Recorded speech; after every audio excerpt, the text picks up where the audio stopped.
کا عمल समझाएं। अस्सलामु अलैकुम वरहमतुल्लाहि वबरकातुहू। शाबान का इंतज़ार था, आ गया। ज़िंदगी की कितने शाबान गुजर गए, ये भी गुजर जाएगा, लेकिन ये शाबान ऐसा शाबान हो जो हमारे लिए बरकतें, रहमतें, खैरें और खुशियों का ज़रिया बनेगा और हमेशा बना है। शाबान तो आता ही इसलिए है। मेरे आका सरवर कौनैन सल्लल्लाहु तआला अलैहि वसल्लम ने रजब, शाबान और रमज़ान को खैर और बरकत का महीना फरमाया और इसका इस्तक़बाल फरमाया। फरमाया मेरे हुजूर रजब से रमज़ान का इस्तक़बाल शुरू कर देते थे, रजब के महीने से, और रमज़ान तो, शाबान तो फिर और हैरत अंगेज़ बरकत है। आइए मैं आपको कुछ चीज़ें अर्ज़ करता हूँ कि हम शाबान के महीने की बरकतों में कैसे अपना हिस्सा मिलाएं और इसकी खैरें कैसे लूटें और इसकी बहारें कैसे अपने करीब तर करें। 3 चीज़ें फ़ैसला कर लें। शाबान में नफली रोज़े इसलिए रखे जाते हैं ताकि रमज़ान में रोज़े रखने की इस्तेदाद पैदा हो जाए। एक तो आप शाबान के नफली रोज़े रखें जो कि अहादीस में आए हैं, रिवायात में भी आए हैं और किताबों में मौजूद है।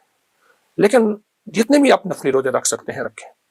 सिर्फ सुबह शाम एक काम ज़रूर कर लीजिए, उस काम से आपको बहुत फ़ायदा होगा। सुबह जब सहरी के लिए आप उठें तो सहरी करें और सहरी के हर लुकमे के साथ या वाजिद पढ़ें। हर लुकमा नूर, सरूर, राहत, रहमत, बरकत, अता और शिफा। या वाजिद, या वाजिद, या वाजिद। एक है लुकमे के साथ या वाजिद, एक है कि लुकमा चबाते हुए जब तक कि वो लुकमा खत्म ना हो या वाजिद पढ़ते जाएं। इसकी हैरत अंगेज बरकतें, खैरें और रहमतें आप महसूस करेंगे।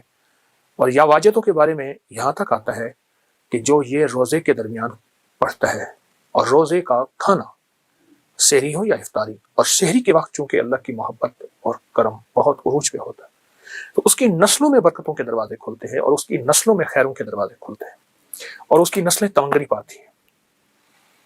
दूसरा, जब इफ्तार का वक्त हो तो इफ्तार के वक्त में आप सिर्फ और सिर्फ 11 बार आयतल कुर्सी जरूर पढ़ लीजिए। हमने ना आज तक आयतल कुर्सी को हिफाजत का अमल समझा है, मैं इसका इनकार नहीं कर रहा। असल ये इसमें आज़म है और मुहद्दिसीन ने लिखा है कि बाज़ फरमाते हैं अल हय्यु अल क़य्यूम इसमें आज़म है, अल्लाहु ला इलाहा इल्ला हुवल हय्युल क़य्यूम।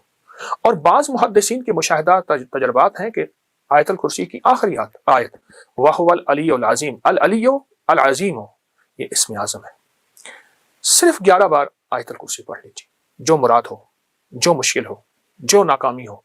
हत्ता कि आप किसी 11 मुरादों का आपस में तस्करा कर लें, तसव्वुर कर लें, कोई 11 मुरादों का अल्लाह के खजानों से मनवा लें, इसको ज़हन में रख लें। हत्ता कि यहाँ तक कि 11 नस्लों तक इसकी बरकतें चलती हैं, क्योंकि इफ्तार का वक्त वैसे भी कबूलियत का वक्त है, महबूबियत का वक्त है, मकबूलियत का वक्त है और उसकी अता और शफ़क़त का वक्त है। तो इसकी बहुत बरकतें और इसकी बहुत खैरें चलती हैं। एक तो ये अमल आपकी खिदमत में है। दूसरा, 15 शाबान, जिसके बारे में मुस्तनद रिवायात में कि फरमाया तकदीरों के फैसले होते हैं, जिंदगियों के फैसले होते हैं, रिस्क के फैसले होते हैं, अता के फैसले होते हैं। किसके बारे में अल्लाह की सिफत काबिज कि इसका रिस्क छीन लो, इसकी रूह छीन लो, कब्ज कर लो।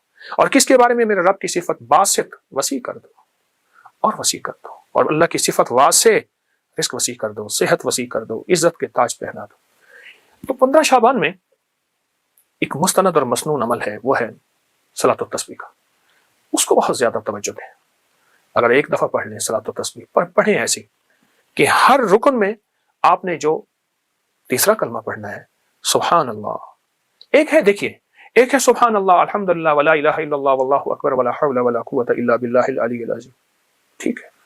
एक है ठहर ठहर के, और एक एक लफ्ज को जज्ब कर करके, और एक एक लफ्ज पे अल्लाह की मोहब्बत और तवज्जो दे देकर, और एक एक लफ्ज पे पूरा ध्यान जमा जमा कर सुभान अल्लाह, अल्हम्दुलिल्लाह, वला इलाहा इल्लल्लाह, वल्लाहु अकबर। अल्लाह का नाम लेते ही हमारे दिल में अल्लाह की अजमत आ जाए, अल्लाह का नाम लेते ही मुंह मीठा हो जाए, अल्लाह का नाम लेते ही हलक भर जाए, अल्लाह का नाम लेते ही रोआ और अंग अंग ऐसे रोंगटे खड़े हो जाएं। इस अजमत के साथ एक बार सलात व तस्बीह शब बारात में पढ़ के देखें, क्योंकि बारात के माने हैं निजात, गुनाहों से निजात, आग से निजात, मुसीबतों से निजात, मुश्किलों से निजात, नाकामियों, कर्जों, बीमारियों, बंदिशों, जादू, तकलीफों से निजात। अल्लाहु अकबर। अजब अमल है। सलात व तस्बीह पढ़ें, मगरिब के बाद पढ़ें, इशा के बाद पढ़ें, फजर से पहले पढ़ें, रात के किसी लम्हे पढ़ें, پر تنہائیاں ہوں اور اللہ ہو. یا اللہ دنیا میں ایسی جگہ کوئی کہیں ہوتی، اکیلے بیٹھے رہتے، یاد تیری دل نشیں ہوتے. ایسا کوئی لمحہ اور ایسی کوئی ساتھ اور ایسی کوئی گھڑی اور ایسی کوئی کیفیت ہو، اور انشاءاللہ آپ جو حاجت مانگے، جو مشکل، جو پریشانی، جو الجھن اور جس ناکامی سے نجات مانگے، اللہ غیب سے عطا فرماتے ہیں. بہت طاقتور عمل ہے، بہت باکمال عمل ہے، اور بہت حیرت انگیز عمل ہے. امید ہے کہ آپ اس پہ توجہ کریں گے. اور پھر صرف یہ نہیں، پھر اس کے بعد دعا کو وقت دیں. دعا کو وقت دیں. میں لفظ دیکھیے، ہم ایک تو دعائیں پہلے مانگتے نہیں، پڑھتے ہیں. دعا پڑھنے کا عمل نہیں. میں دعا پڑھ رہا ہوں، ربنا آتنا فی الدنیا حسنۃ وفی الآخرۃ حسنۃ، یہ پڑھ رہا ہوں. دیکھیے، سائل منگتا، جسے ہم بھکاری کہتے ہیں، چوراہوں پہ، سڑکوں پہ، گلیوں میں، اس کی نظریں منگتی، اس کا لباس منگتا، اس کے بول منگتے، اس کے ہاتھ منگتے، اس کے جذبے منگتے، اس کی چال منگتی، اس کی ڈھال منگتی، اس کا حال منگتا. آپ سوچیں. تو اس کے بعد پھر اللہ سے دعا مانگے، اور دعا کو وقت دیں، اور دعا کے لیے وقت نکالیں. دعا مانگے، دعا کو وقت دیں، اور دعا کے لیے وقت نکالیں.